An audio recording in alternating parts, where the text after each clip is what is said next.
다음 사례는 이제 에어버스 사례입니다. 예. 사실 에어버스 같은 경우도 저희 PTC와 상당히 오랜 기간, 제가 알기로는 2000년도 예. 초반부터 같이 함께 하였고요.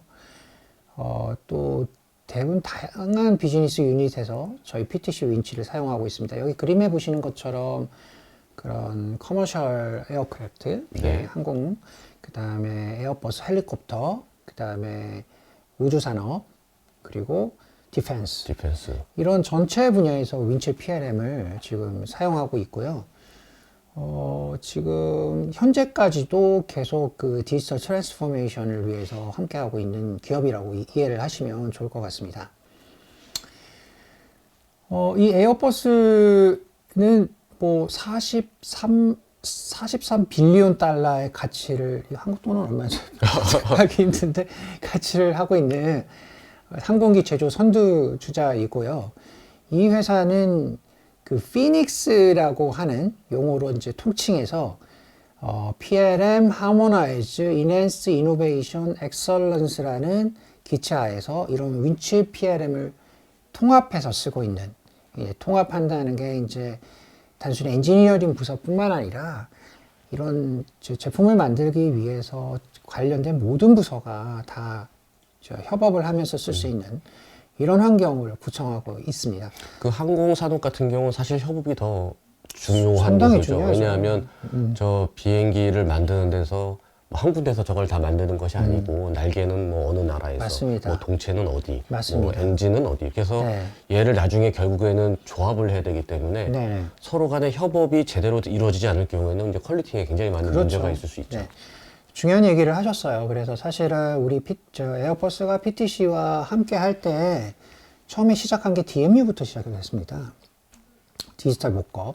이게 디지털 목겁이라는 게 이제 우리가 설계단에서부터 이런 파트너와 협업하면서 만들어진 디지털 정보를 이렇게 엮어보고 이렇게 하면 뭐 제대로 만들어지냐라고 해보는 그런 기술인데, DMU로 시작을 해서 서플라이어 인테그레이션, 그 파트너와의 협업에 기치를 두고 시작을 했어요.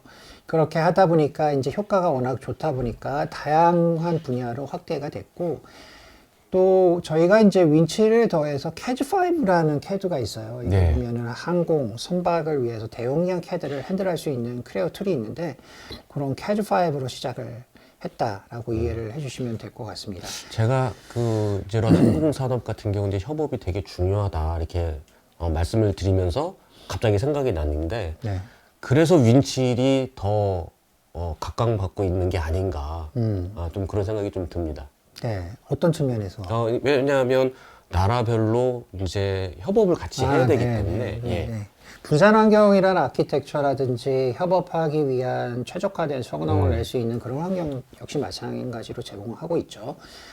그 다음에 더 나아가서 저희가 저기 아까 제품군을 얘기했지만 CAD, PLM, 또 IoT, AR 솔루션을 저희가 갖고 있고, 이걸 통해서 우리가 스마트 팩토리를 지원하고 있습니다. 그 말은 뭐냐면 에어버스에서는 이런 디지털 스레드의 측면을 더해서 그러니까 현장에서의 스마트 팩토리를 위해서 IoT, AR을 적극적으로 활용하고 있는 회사 중에 하나다라고 보시면 될 것 같습니다. 자, 저희가 이제 오늘 에어버스의 어떤 다양한 비즈니스 유닛 중에 대표적인 두 가지 회사를 좀 뽑아봤습니다. 그 중에 하나가 이제 에어버스 디펜스 앤 스페이스의 이제 도메인에 대한 내용인데요.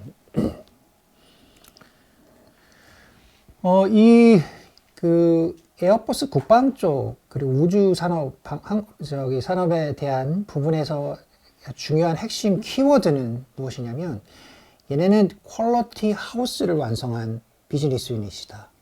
퀄리티 하우스라는 게 뭐냐면 결국 말에서도 보이는 것처럼 품질이 가장 중요하다. 사실 이런 국방 쪽에서 제일 중요한 그 키워드는 사실 퀄리티라고 저는 생각을 하고, 물류도 중요하죠. 메인터넌스도 다 중요하죠.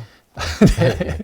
중요한데, 특히 여기 같은 경우는 이제 APQP 프로세스를 기반으로 퀄리티 하우스를 완성했다. 이 저 APQP가 그러면 PTC의 윈칠 제품을 이용해서 좀 구현된 건가요? APQP 프로세스는 사실 이게 얘가 뭐 간단하게 소개를 드리면 APQP 프로세스는 리스크 또는 페일리어를 분석을 하고 그 분석된 결과를 통해서 임팩트를 파악을 한 다음에 그게 실제 품질에 어느 정도 영향을 미치는지 파악을 해서 품질에 반영하고 그리고 결국 이런 정보들이 다 전체 부서에서 같이 활용을 할 수 있는 이런 환경이 구성이 가능해야 됩니다. 즉 end-to-end closed loop 환경이 되어야 된다. 결국에는 프로세스니까 윈칠로 PDM이 구축되어 있으니 거기에 APQP가 탑재됐을 가능성이 높아 보여요. 제가 질문에 대해 답변을 제대로 못했네요. 그러니까 APQP 같은 경우는 이런 엔드-투-엔드가 돼야 되니까 디지털 정보의 통합을 위해서는 PLM이 당연히 윈칠 PLM이 근간으로 있어야 되고 더 나아가서 퀄러티를 위해서 다양한 시스템이 엮어지는 환경이라고 보시면 됩니다. 구체적인 내용은 좀 뒤에서 설명을 드리도록 하겠습니다. 그 엮는 거는 그러면 뭐 어떤 기술을 이용을 했나요? 보시면 될 것 같습니다. 저희가 이제 품질하우스를 구축하는 방법에 이런 되게 복잡한 그림입니다. 이 복잡한 그림이 결과적으로 그들이 사용한 시스템의 정보의 연결성을 도식화해서 다 파악을 했다는 거죠, 그들이. 이런 식으로 연결이 돼야지 엔드-투-엔드 환경이 되다라고 파악을 한 거고 그 위에서 품질 하우스를 완성을 한 겁니다. 자, 밑에 보시면 좀 어려운 내용이긴 하나 그들이 엔터프라이즈 시스템 이미 과거부터 오랜 기간 동안 그 목적에 맞는 엔터프라이즈 시스템을 사용을 해왔어요. 예를 들어서 PDM, PLM을 위해서는 윈칠을 썼고 요구사항을 관리하기 위해서는 뭐 저희 회사에 있는 RVNS라든지 또는 뭐 도어스라든지 이런 시스템을 사용하였고 뭐 MBS를 위해서는 저희 회사에 있는 윈칠 MBS 또 품질을 위해서는 QDAS라는 시스템 그리고 재고를 위해서 ERP 시스템 이런 다양한 그 엔터프라이즈 시스템을 이미 썼다는 거죠. 근데 이런 시스템조차도 중요한 정보가 사일로 돼 있었던 거예요. 근데 사용자 입장에서는 어떤 의사결정을, 품질 의사결정을 하기 위해서 내가 이제 품질 담당자입니다. 근데, 뭐, 때로는 필요할 때 재고 정보도 봐야 되고, 필요할 때는 품질에 있는 디지털 정보, 또 뭐, 형상 정보도 좀 봐야 되고, 뭐 이런 정보들을 봐야 될 때마다 각각의 시스템에 들어가서 본다는 거죠. 그럼 상당한 많은 에포트가 들어가는 거예요. 근데 이런 품질하우스에서는 그 사람들 역할에 대한 필요, 중요한 의사결정할 포인트마다의 앱을 미리 구성을 해서 사용하게 이런 품질집을 완성을 했습니다. 이 안에는 뭐 매뉴팩처링을 위한 목적, 뭐 시뮬레이션을 위한 목적, 품질 담당자를 위한 목적, 다양한 목적의 앱을 구성해서 사용을 하였고 또 사실 에어버스가 어마어마하게 크잖아요. 그렇죠. 이 안에서 얼마나 많은 솔루션이 있겠습니까? 그러면 저희가 이 회사마다 보면은, 이 솔루션마다 어느 정도 잘 사용하고 있는지 평가를 하거든요. 그리고 우선순위를 매겨가지고 잘 안 쓰는 거는 폐기하고 뭐 이런 과정인데, 이 솔루션이 1등을 차지했습니다. 그만큼 사용률이 높다는 거죠. 그리고 리얼한 결과를 가져올 수 있는 시스템이라는 거예요. 저 그림을 딱 봤을 때 저 개인적으로는 이제 두 가지가 좀 생각이 됩니다. 그러니까 하나는 오른쪽 아래 하단에 있는 저 프로세스를 연결시키는 저 작업이 만만치가 않을 것 같다. 그래서 저거가 먼저 선행이 돼야지 그 다음 두 번째로는 저 품질 하우스라고 하는 저 그림 집 같은 거 모양을 만들었는데 어떻게 그러면 저렇게 복잡한 시스템들을 쉽고 빠르게 엮어서 아까 목적별 앱을 만들어서 제공을 할 것이냐. 이 두 가지 측면으로 두 가지 측면이 더 중요한 요소인 것 같습니다. 좋은 점을 다시 한번 지적을 해주셨는데요. 사실은 우리가 제조기업이라든지 F&D 기업에서 선뜻 이런 환경을 구성하는 게 쉽지는 않을 거예요. 왜냐하면 확신이 없거든요. 당연한 거죠. 제가 이거를 비용을 많이 들여가지고 샀는데 ROI가 나와야 되는데 이게 정말 나올 것이냐. 근데 에어버스 같은 경우 또 이전에 얘기한 US 네이비 같은 데 특징이 있습니다. 오랜 기간 PTC와 함께 했다는 거예요. 그리고 PTC와 함께 신뢰관계가 형성이 됐고 이런 과정 하나하나를 함께 전문가들과 함께 같이 해 나갔다는 거죠. 그리고 또 하나는 절대 한 번에 빅뱅으로 차지는 않았습니다. 어떤 단계적인 과정을 거쳐서 애자일하게 접근을 하는 방식을 취했다는 거죠. 제가 봐도 저 오른쪽에 있는 것들을 목적별 그 앱을 한 번에 만든다는 거는 불가능할 것 같습니다. 네, 중요한 얘기 뭐 맞습니다. 그래서 제가 먼저 설명을 드리고 싶은 거는 이거 먼저 설명을 드릴게요. 그래서 얘네들이 접근을 할 때 결과적으로 목표는 엔드 투 엔드이고 보시면 좌측에 있는 게 디지털 엔지니어링, 우측에 있는 게 이제 디지털 매뉴팩처링이라는 이런 각각의 큰 그룹, 그러니까 제조와 설계, 뭐 그룹의 통합이라는 기치로 이런 비품질적인 요소를 최소화하여 디지털 퀄리티를 완성하는 이런 환경을 가는 게 타겟팅이었습니다. 저 지금 화살표가 위로 올라가는 그 모양이 성숙도인가요? 뭐 어떤 의미죠? 보면 성숙도가 맞습니다. 보시면 왼쪽의 하단에서부터 기본적으로 취해야 되는, 예를 들어서 뭐 엔지니어링 영역에서의 기본적인 정보가 무엇일까요? 뭐 결국 캐드 데이터 관리 뭐 이런 거. 그렇죠. 그리고 디지털 프로덕트를 정의하는 게 기본입니다. 그 디지털 프로덕트를 정의해서 점증적으로 뭐 시뮬레이션이라든지 이런 걸 통해서 확산해서 최종 엔지니어링으로서의 최종 목표는 결국 디지털 트윈을 완성하는 그런 관점이라고 보시면 될 것 같고요. 우측 하단의 매뉴팩처링도 마찬가지입니다. 매뉴팩처링에서의 아주 기본이 되는 게 뭘까요? 실시간으로 데이터, 설비라든지 생산에 했던 실시간으로 설비 어떤 정보를 수집을 해서 그 정보를 기반으로 우리가 기반을 하는 것도 있고, 그리고 엔지니어링에서 만드는 어떤 디지털 정보를 확산해서 디지털 스레드로 연결하고, 최종으로는 이런 정보를 통해서 퍼포먼스를 기반으로 예측을 하고 수행을 할 수 있는 그런 기반 환경을 만들어 가서 이런 정보가 다 통합하는 환경이라고 보시면 될 것 같습니다. 개인적으로는 그러면 저 디지털 퀄리티라고 가운데 표현되어 있는 게 결국에는 디지털 트윈의 완성처럼 보이네요. 디지털 트윈과 결국 뭐 디지털 스레드 전체적인 거라고 보시면 될 것 같아요. 왼쪽에서는 디지털 정보가 성숙도에 의해서 만들어지고, 오른쪽에서는 그 디지털 데이터를 이용해서 실물, 제품이 만들어지고. 맞죠. 실제 사용, 실제 수행 관점에 다시 피드백, 수행, 뭐 이런 관점이라고 보시면 이 두 가지를 그래서 결합해서 품질 관점에서 보고자 하는 거가 저 디지털. 그렇죠. 네, 맞습니다. 네. 그래서 이런 게 가능하려면 이 시스템은 다양한 도메인에 있는 사람이 다 같이 쓰겠죠. 그러다 보니까 여러 사람들이 저희 활용률도 높고 실제 리얼 케이스로 이런 그러니까 사용 목적에 맞게 만들어졌기 때문에 사용률이 높을 수밖에 없죠. 사실 그 좌측부터 우측으로 쫙 살펴보면 결국에는 기업이 전체 그 프로세스가 놓여질 것으로 보여지고요. 그 프로세스마다 각각의 유관되는 조직들이 다 다를 거로 보여집니다. 맞습니다. 그래서 그 사람들마다의 어떤 목적별 앱을 저렇게 첫 번째는 디지털 퀄리티 관점에서 일단 시작을 한 거네요. 그렇죠. 그리고 이제 저희가 이제 그 대표적인 여기 이제 기능들이라고 표현을 해야 되나요? 대표적인 쓰임으로 정리가 됐는데 사실 이거보다 훨씬 더 많습니다. 많겠죠. 예. 근데 여기에 정리되어 있는 거는 이제 품질 관점에서 품질 관점에서 정리를 한 것 같고, 뭐 대표적으로 코 시뮬레이션이라는 건 뭐냐면 엔지니어링 단에서의 예측되어 있는 퍼포먼스, 예측치, 품질 파라미터에 대한 정보가 들어온다면 그런 우리가 엔지니어링을 기반으로 시뮬레이션 한 것과 실제로 나오는 실제 돌려보고 자동차를 트랙에서 돌려봤을 때 브레이크 성능이라든지 그거를 비교함으로 해서의 차이점을 파악하고 그거에 따른 최적화된 파라미터를 다시 디지털에 적용하는 이런 게 이제 코 시뮬레이션, 이런 게 다 가능한 환경을 구성을 하였다라고 보시면 될 것 같고, 실제 에어버스에서 사용한 이제 제품에 대한 꼭지, 사실은 저희가 윈칠 PLM에 대한 코어 기능들에 대해서 일일이 열거를 하지는 않았습니다. 그 이유는 이제 그 PLM에 대한 고유 기능에 대해서는 원래 뭐 다양한 기능들, 아까 말씀드린 BOM이라든지 설계 변경이라든지 문서 관련 이런 기능들은 모든 내용에 대해서 좀 함축되어 있다고 보시면 될 것 같고, 이미 잘 해왔겠죠.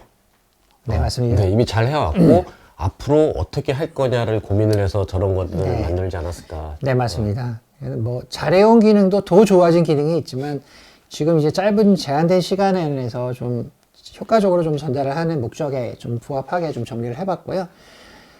시웍스 내비게이트라는 게 바로 이제 저희가 얘기하는 DX 플랫폼, IoT 플랫폼의 또 다른 이름이고, 이거는 어떤 목적으로 쓰이냐면 결국 우리가 앞에 좌측에 있는 어떤 엔터프라이즈 시스템에 있는 IT 정보를 IoT 기술과 접목해서 통합할 수 있는 기술이고요. 이 싱웍스 내비게이트에는 기본적인 OOTB 앱을 제공합니다. 자, 이 OOTB 앱은 따로 개발할 필요 없이 커스터마이제이션 할 수 없이 그냥 설치해서 PLM과 같이 한번 사용해 볼 수 있는 거예요.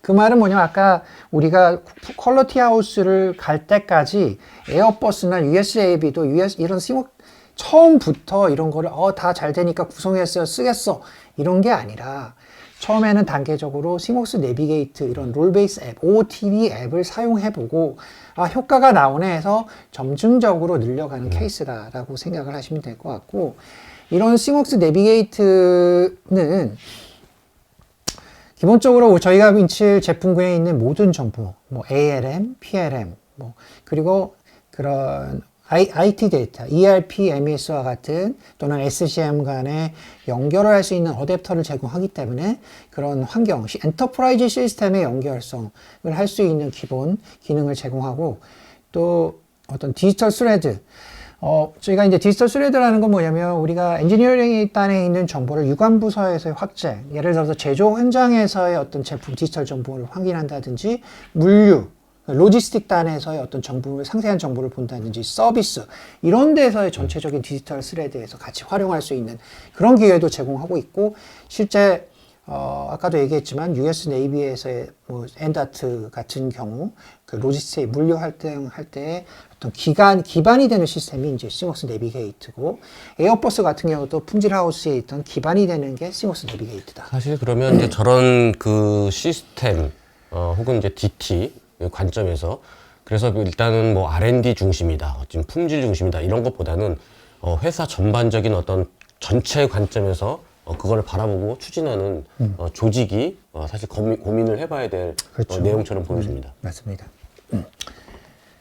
그리고 디지털 트윈 관점에서 저희가 이제 이 트윈이라는 거는 싱웍스 자체가 이게 싱웍스 위에 올라간 앱이 싱웍스 내비게이트, 그러니까 PLM용, ALM용, MES용, ERP용 앱이 우리가 싱웍스 내비게이트라고 표현하는 거고, 그 밑에 있는 파운데이션 플랫폼은 싱웍스입니다. 싱웍스가 무엇이냐면 IoT 플랫폼이에요.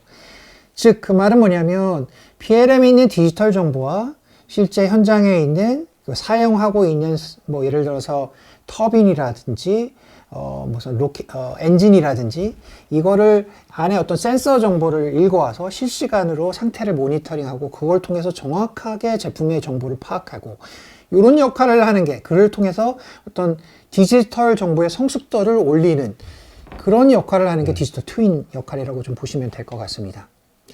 또 디지털 디플로이먼트, 저희가 아까도 얘기했지만 윈칠 PLM은 SaaS로 지원을 100% 할 수가 있고, 저희가 갖고 있는 모든 솔루션, IoT, AR, PLM, CAD 이런 모든 환경은 SaaS로 전환할 수 있고, 온프레미스도 당연히 쓸 수 있고, 하이브리드도 쓸 수 있고, 그렇지만 이런 우수한 아키텍처 때문에 SaaS 환경으로 전환해서 같이 쓸 수 있는 이런 환경을 제공할 수 있다라고 이해를 하시면 되겠습니다. 제 개인적인 생각으로도 그 소프트웨어, 그러니까 IT 이쪽에 사실 리딩을 하는 대부분의 많은 기업들이 이제 미국에 있지 않습니까? 그래서 미국에 있는 회사들이 지금 SaaS, 서브스크립션 다 이렇게 계속 변화를 하고 있기 때문에 네네네. 결국에는 우리나라도 지금 FA&D 시장이 굉장히 좀 보수적이고 네네네. 또 보안이라든가 이런 게 약간 좀 폐쇄적이긴 한데 네네네.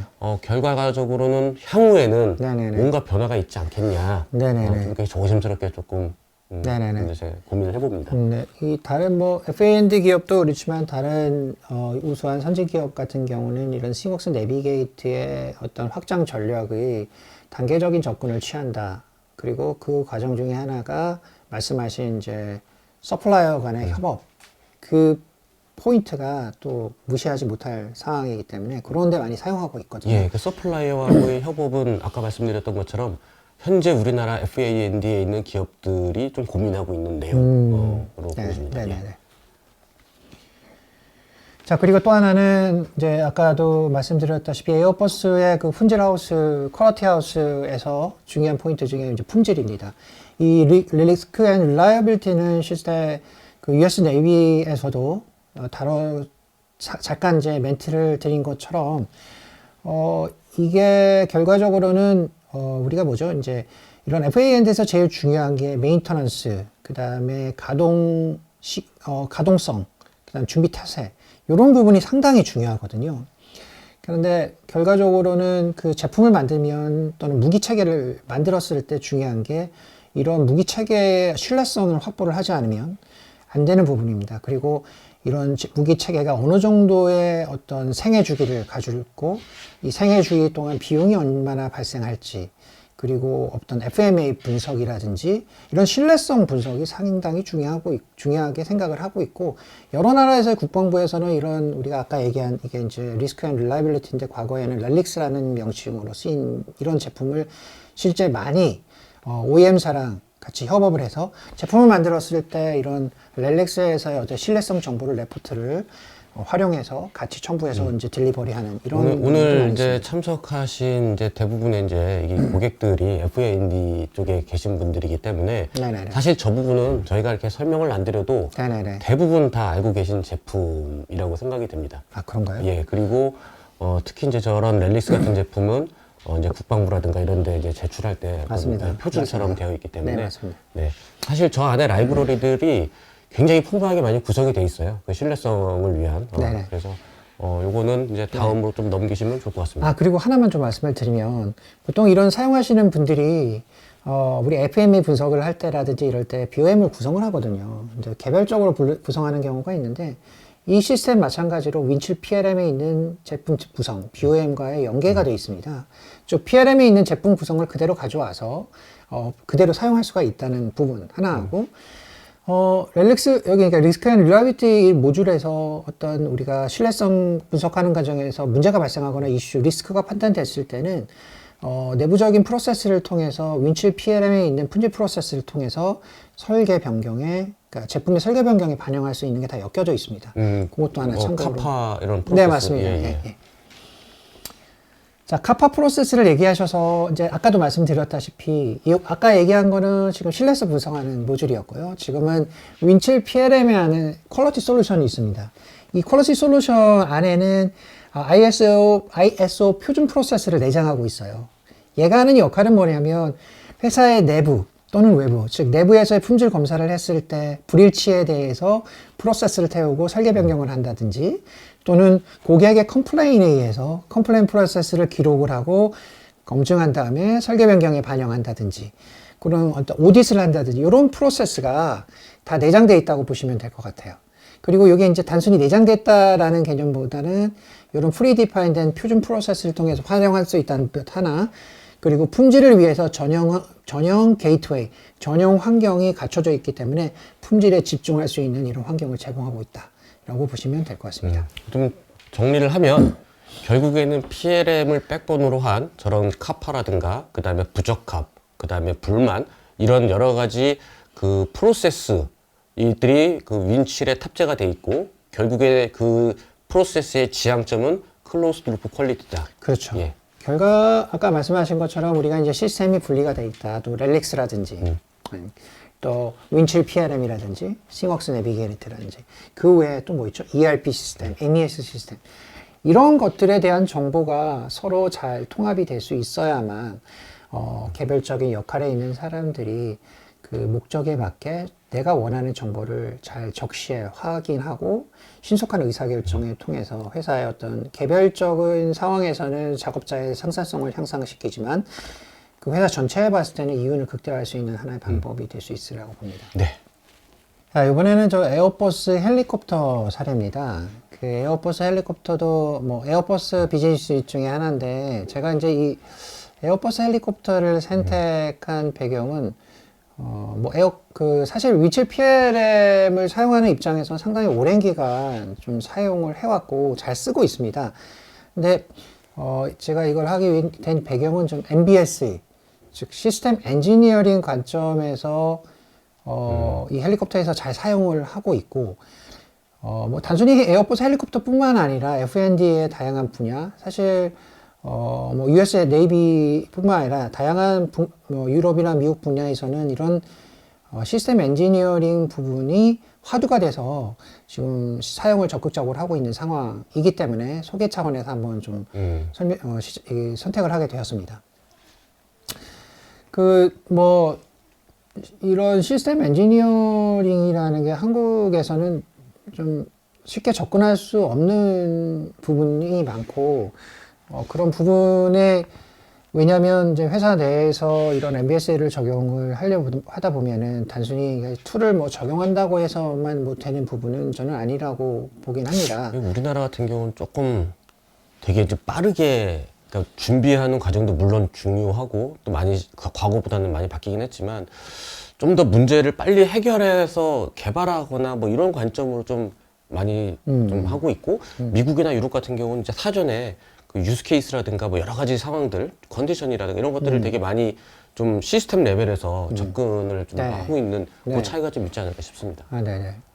그래서 뭐 보면은 고객사를 다녀보면은 뭐 사실 사용하시는 거를 보면은 그런 시스템 엔지니어링 컨셉을 사용 안 하시는 건 아니더라고요. 하긴 하는데 단편적으로 좀 네, 그 방법에 좀 차이가 있는 거고, 제가 이거 한번 소개를 해드리면 이 장점도 분명히 있거든요. 그래서 실제 헬리콥터에서는 이거를 잘 사용하고 있기 때문에 좀 소개를 드리도록 하겠습니다. 이 시스템 엔지니어링이 좀 중요한 거는 또 여기서 만들어 놓은 이 여러 가지 산출물들이 결국에는 PLM의 제품 정보와 사실 또 연결이 돼야 되잖아요. 그렇죠. 그죠? 그래서 이게 좀 추적성이라든가 디지털 뭐 프로덕트 트레이서블리티 뭐 이런 네네네. 얘기도 하고 있는데 네네. 그런 관점에서도 되게 좀 중요할 것 같은데 그런 네. 내용들이 좀 포함되어 있나요? 네, 포함되어 있습니다. 아, 네네.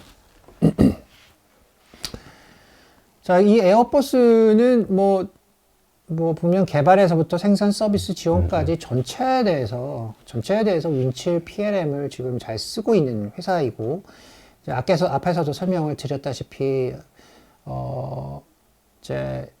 여기 보시면은 그 EVP 엔지니어링 요 분이 이제 말씀하신 게 PTC 인테그리티가 우리의 어떤 도움을 많이 줄 것이다라고 한 이 코멘트를 한 부분이 2018년도입니다. 그래서 좀 지난 부분인데 현재는 현재 EVP가 아닐 수도 있겠네요.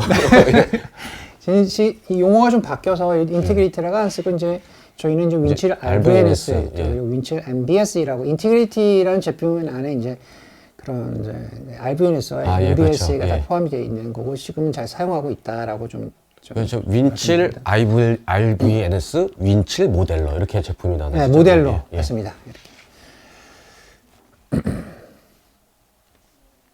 자, 그리고 이제 시작하기 전에 여기 영상이 좀 쉬는 약간 좀 타임으로 영상을 좀 한번 같이 보시면서 좀 참고하도록 하겠습니다. 영상에 뭐 자막이 좀 깔리나요? 네, 자막이 좀 들어가 있습니다. Airbus Helicopters is the leader in the industry.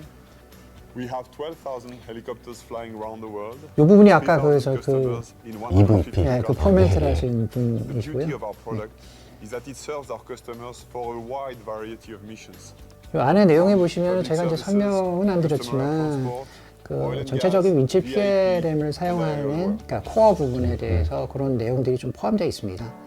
다양한 그 역할을 하는 헬리콥터를 생산을 하네요. 아까 보니까 소방 헬기도 있었고 네네. 뭐 여러 가지가 있었던 그렇죠. 것 같은데. 다양한 지금 근데 지금 나오시는 분들 한 분 한 분이 엔지니어링에 계시는 분들만 아니에요.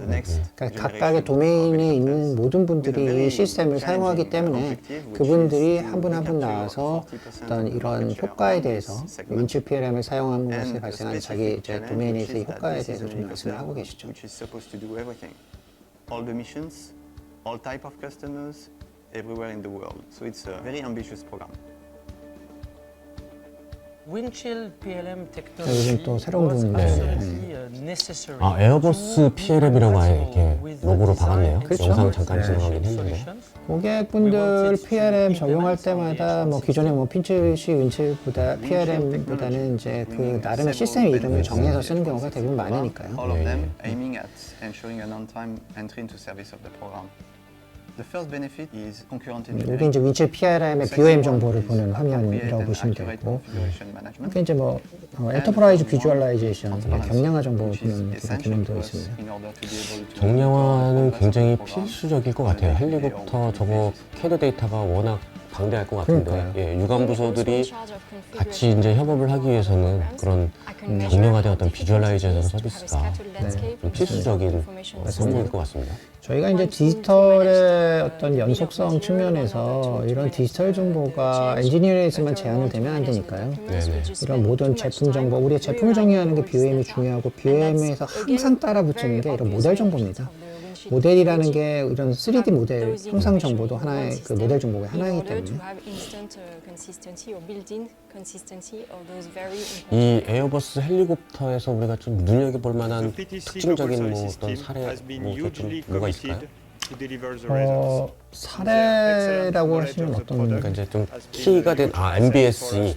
네네네. 그러면 여기는 모델링서부터 리콰이어먼트, 그 다음에 파트, 보험 이런 것들이 다 추적성을 추적성입니다. 그러니까 원래는 우리가 이제 아까 지금 보여드리는 MBS나 요구사항 이런 환경이 없다 하더라도 이미 이제 윈치를 통해서 다양한 부서가 협업할 수 있는 환경이고, 이런 작업을 통해서 효과를 보고 있는 게 이제 헬리콥터인데, 아까도 말씀드렸다시피 저 메시지가 2018년도에 나온 메시지라 그 후에 그런 추적성의 확장을 했다고 보시면 될 것 같습니다. 저는 개인적으로 지금 이제 말씀을 하시니까 예를 들어서 하나의 일반적인 헬기를 만드는데 필요한 모델링들이 잘 디파인이 돼 있다라고 하면, 예를 들면 다른 뭐 수송 헬기 혹은 뭐 응급 뭐 의료 헬기 이런 것들로 뭔가 새롭게 계속 확장해 나갈 때 이 기본의 모델링된 내용을 기반으로 계속해서 덧붙여 나가면 굉장히 좀 효과적일 수 있지 않겠나라는 생각이 좀 드는데요.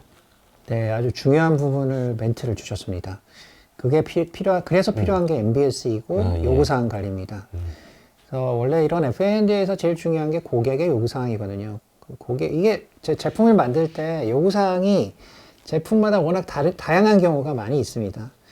네, 이런 요구사항을 얼마나 추적성을 확보하고, 이 추적성을 확보해서 제품을 만드냐에 따라서, 그리고 이슈가 생겼을 때 어느 요구사항으로부터 온 건지를 파악하는 것조차만으로도 제품의 품질 확보할 수 있는 상당히 중요한 요소 중에 하나죠. 뭐 헬기가 뭐 한두 푼 되는 것도 아니고, 그렇죠. 그래서 만약에 요구사항이 바뀌었는데 그 설계 변경이 저 생산하는 데 있어서 뭐 원가에 지대한 영향을 준다, 품질에 영향을 줄 수도 있고, 그렇다라고 하면 만드는 제작자의 입장에서는 그 요구사항 변경된 거를 잘 추적할 수 있는 게 그렇죠. 굉장히 중요한 요소로 맞습니다. 보여지네요. 네, 맞습니다. 제가 오늘 이제 준비한 아까도 계속 얘기를 했지만, 제가 이제 그 에어버스 헬리콥터에서 사용하는 이제 MBS에 대해서 좀 설명을 드릴 텐데요. 이거 말고 사실은 요구사항 관리하는 게 또 따로 있습니다. 근데 이 요구사항 관리 부분은 다음에 이제 시간이 되면 다른 세션으로 좀 정리하는 게 좋을 것 같고요. 이 MBS의 필요성은 앞에서도 좀 말씀을 드렸다시피 결과적으로 저희가 제품을 만드는 과정에서 그냥 만드는 건 아니거든요. 어떤 제품을 만드는 과정이 단계가 있지 않습니까? 처음에는 뭐 기획을 하고, 그다음 기획된 내용에 따라서 컨셉 설계를 하고, 그다음에 이제 약간 이제 개념 설계 한다든지 이런 추상화 과정을 거치고, 그다음에 CAD를 통해서 상세 설계하고, 그다음에 이제 실제 BOM을 기반으로 제품 설계를 해서 이제 생산하는 이런 과정을 거치는데, 사실 이 단계의 뒤로 가면 갈수록 문제가 발생했을 때 비용은 증가하는 경향이 있습니다. 그렇죠. 그래서 가급적이면 우리는 이런 그 문제가 될 수 있는 요소를 미리 파악을 해서 최대한 앞단에서 품질을 확보할 수 있도록 노력을 하거든요. 근데 우리가 요구사항이 고객으로부터 요구사항이 들어오면은 앞에 이제 선행급을 하거나 컨셉화를 하거나 추상화를 하는 그런 과정을 거치는데, 이런 과정에서 보통 그 FAND나 자기 회사를 돌아다 보면은 다양한 도메인에서 엔지니어링 도메인 부서에서 개별적으로 이루어집니다. 그 산출물은 자기의 노트북이나 데스크탑에 폴더 안에 저장이 되고 개인만이 볼 수 있는 그런 환경으로 구성이 되어 있는 거죠. 근데 필요에 따라서 이런 어떤 컨셉이나 추상화하는 과정에서 선행 개발하는 과정에서 다양한 부서에서 협업을 하려고 보면 정보가 어디에 어떻게 있는지, 그리고 협업을 할 때 어떻게 해야 되는지 파악이 안 되는 거예요. 그러면은 뭐 전화를 해서 이건 어떻게 해야 돼? 이건 저건 어떻게 해야 돼?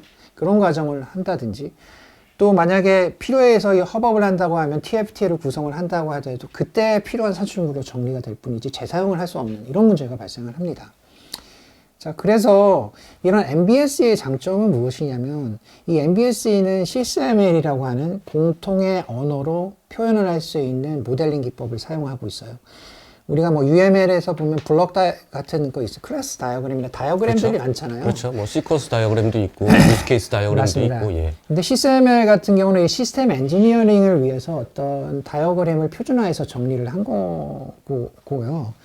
여기 안에는 뭐 블록 다이어그램이라든지 뭐 다양한 뭐 유스케이스라든지 이런 걸 정의를 해서 다양한 부서에 있는 부서가 공통으로 언어로 그 컨셉이나 추상화 과정을 거칠 수 있는, 그런 협업을 좀 더 수월하게 할 수 있는 그런 환경이라고 보시면 될 것 같습니다. 자, 이 MBSE 툴 안에는 결국 우리가 보통 용어가 이제 RFLP라는 그런 용어가 있어요. 네. 뭐냐면 R은 requirement, F는 functional structure, L은 logical structure, P는 physical structure. 즉 requirement를 기반으로 function을 정의를 하고, function을 기반으로 추상화된 기능을 구조화하는 게 logical structure고, 실제 physical structure로 내려가면은 CAD로부터 내려온 부품 리스트가 그게 피지컬 스트럭처라고 보시면 돼요. 그래서 요구사항과 MBS에서 펑션을 정의하고 그걸 로지컬화하고 피지컬화하는 게 다 연결이 될 필요가 있다라고 보시면 될 것 같습니다. 그 MBSE를 하기 위해서는 그러니까 지금 말씀하셨던 뭐 여러 가지 상황들을 좀 볼 때 굉장히 좀 시스템 레벨에서 그러니까 기획하거나 그 좀 전반적인 그 분야의 엔지니어링, 그 여러 유관 부서들 만들고자 하는 이거에 대한 어느 정도 좀 경험도 굉장히 많고 풍부한 수석 혹은 그 이상의 엔지니어 분들이 자기의 경험치를 가지고 사실 좀 접근해야 되는 거 아닌가요? 그거는 아니고요. 네. 경험치를 배제하기 위해서 이게 필요한 거예요. 그게 뭐냐면 과거에는 시스템 엔지니어링을 하기 위해서 보통 그러니까 뭐냐면 펑션을 정의를 하거나 그 다음에 어떤 로지컬 스트럭처를 정의할 때, 우리가 기능을 정의할 때 이런 고도화된 전문가들이 있어야만 그 기능을 정의하고, 아, 이 기능은 이렇게 이런 파라미터를 써야지, 이런 형태의 이런 기능을 해야지만 최적화될 수 있다는 걸 자기 경험치에 의해서 만들어낸다는 거죠. 그러면 목적은 경험치를 배제하고 순수하게 우리가 어떻게 이런 것들을 개발해 나갈 거냐, 이런 전체 큰 그림 설계하는 측면으로. 그렇죠. 예. 그래서 표준화된 방식으로 누구나 봐도 이해할 수 있는 공통의 언어로 하고, 그 안에는 모든 퀄리티 정보를 다 담고 있도록, 크리티컬한 퀄리티 정보를 담고 그걸 파라미터화해서 정의하는 그런 체계다라고 보시면 될 것 같아요. 말로 커뮤니케이션 하는 게 아니라 저런 데이터를 가지고 커뮤니케이션 해야 되는 거네요. 문서로 하거나 말로 커뮤니케이션이 아니라 이게 바로 우리가 얘기한 아까 US 네이비에서 말한 모델의 하나라고 보시면 돼요. 그래서 모델을 기반으로 협업을 하는 거고, 그거의 전체적인 트레이서비를 만드는 하나의 모델이라고 보시면 될 것 같습니다. 네. 자, 아까도 말씀을 드렸다시피 이런 MBS에는 다양한 다이어그램과 그런 표현할 수 있는 언어들로 정의가 되고 있고요. 이 내부에는 아까도 얘기했지만 엔지니어링 단의 어떤 시뮬레이션 기술을 접목시켜서 우리가 보면은 블럭을 우리가 펑셔널 스트럭처가 있으면 이 스트럭처 안에는 기능이 다 정의가 되어 있는 거고, 기능 안에서는 기능을 작동하기 위한 중요한 인자들, 그렇죠. 속성들이 정의가 되거든요. 자, 그럼 속성에 따른 밸류도 같이 들어가 있습니다. 이게 사실 회사 내에서의 자산이거든요. 예를 들어서 FA&D에서는 어떤 성능을 만들어내기 위해서는 이 성능이 필요한 파라미터의 관계, 수치 정보를 통해서 이게 사실은 쌓이고 쌓이면 그 회사의 노하우가 될 수가 있는 겁니다. 자, 그러면 이 정보가 단순히 어떻게 산술이 될 수 있을까요? 이 파라미터의 밸류 값이 어떻게 만들어낼 수가 있을까요? 첫 번째 방법은 시뮬레이션 툴을 통해서 가상으로 돌려보고 최적화 여부를 파악하는 게 하나가 있습니다. 또 하나는 이 제품을 실제 만들어요. 만들고 나면 피지컬 스트럭처를 기반으로 만들죠. 만들면 우리가 IoT 기술을 통해서 실제 그 파라미터가 실제 피지컬한 정보에 내려가고 생산이 됐습니다. 된 결과를 돌려보면서 이 예측치, 디지털한 어떤 예측치와 일치되는지 비교, 이게 코시뮬레이션이거든요. 비교해서 이 디지털을 좀 더 나은 옵티마이제이션을 할 수 있는 기회로 사용할 수 있는 그런 솔루션을 저희가 제공하는 거죠. 중요한 포인트가 하나 좀 생각이 났습니다. 결국에는 어떤 펑션이 정확하게 어떤 환경에서든 100% 동작하기 위해서는 그 인자값들을 정의하는 것이 중요한데 거기에는 외부적인 요소들도 있을 거고요. 최근에 이제 뉴스에서 이제 본 건데 러시아 탱크가 우크라이나를 이제 침범을 하다가 그 진흙에 빠져가지고 맞습니다. 나오지 못한 상황들이 있었는데 그런 인자들을 좀 고려를 못한 게 아닌가 이런 좀 그럴 수도 있겠네요. 예, 예. 그렇게 얘기하시니까 또 추가적으로 말씀을 드리면 MBSE는 사실 스트럭처를 갖는다고 말씀드렸잖아요. 펑셔널 스트럭처나 로지컬 스트럭처. 윈칠 PLM은 이제 플랫폼 스트럭처 또는 사용 관리를 할 수 있는 그런 기반 기술을 갖추고 있습니다. 예. 이게 목적이 뭐냐면 이것도 마찬가지예요. 표준화, 재사용성, 이거에 대한 엔지니어링 요구와 고객의 다양한 복잡한 요구사항의 상충에 의해서 적합하게 사용 관리를 할 수 있는 이런 환경을 제공하거든요. 윈칠 PRM에서는. 자, 그런데 MBS에 있는 그 펑셔널 스트럭처랑 로지컬 스트럭처 안에서도 사양 관리할 수 있는 이런 기술이 있습니다. 네. OVM이라는 기술이 있어서 사양에 맞게 어떤 디시전 트리에서 적절한 파생 모델을 추출할 수 있는 기술이 가지고 이 파생을 기반으로 PLM에 연계하는 그런 기술도 갖고 있다는 걸 참고로 말씀드립니다. 사실 요구사항으로 만들어진 뭔가 제품이 있다, 특정 기능이 있다라고 하면 동일한 요구사항이 있다라고 하면 사실 이 펑션은 재사용해도 되는 거잖아요. 그렇죠. 예. 그러니까 이런 모듈의 장점이 이런 재사용성 그리고 자산화, 지식화 이게 상당히 중요한 부분입니다. 자, 그래서 이런 아까 말씀드린 RFLP 요구사항부터 이런 로지컬, 피지컬 스트럭처를 다 엮어주는 게 상당히 중요하거든요. 이게 뭐 디지털 트레이서빌리티입니다. 아까 제가 말씀드렸던 네네네. 그 내용이네요. 그러니까 아까 얘기한 건 어떤 부품이 상당히 비용이 많이 발생하신다고 그랬잖아요. 네. 그리고 품질에 문제가 생겼을 때 이게 어떤 요구사항에 연관되어 있는 부분인지 파악을 하고 그럼 이 부분에 대해서 이 품을 대체할 수 있는 부품은 무엇이고 어떤 식으로 해결할 수 있는지 방법이 나온다는 거죠. 이런 추적성 자체만으로도 제대로 추적성만 관리한다면 제품의 품질에 상당한 효과가 있고요. 지금 이와 같은 패턴, 이런 추적성에 대한 내용은 단순히 에어버스 헬리콥터만의 니즈는 그렇죠. 아닙니다. 이 전체적인 FA&D에서의 어떤 디지털 추적성, 또 아까 에어버스에서의 MBPS도 마찬가지로 이런 추적성이 상당히 중요한 부분이고요. 이런 물류 시스템, 아까 물류 시스템의 어떤 통합 관점은 결국 엔지니어링과 물류랑 연결하는 이런 추적성, 그리고 엔지니어링 영역에서의 어떤 요구사항에서의 추적성, 이 전체가 제대로 이루어져야만 제대로 된 품질 확보를 할 수 있다라고 보시면 될 것 같습니다.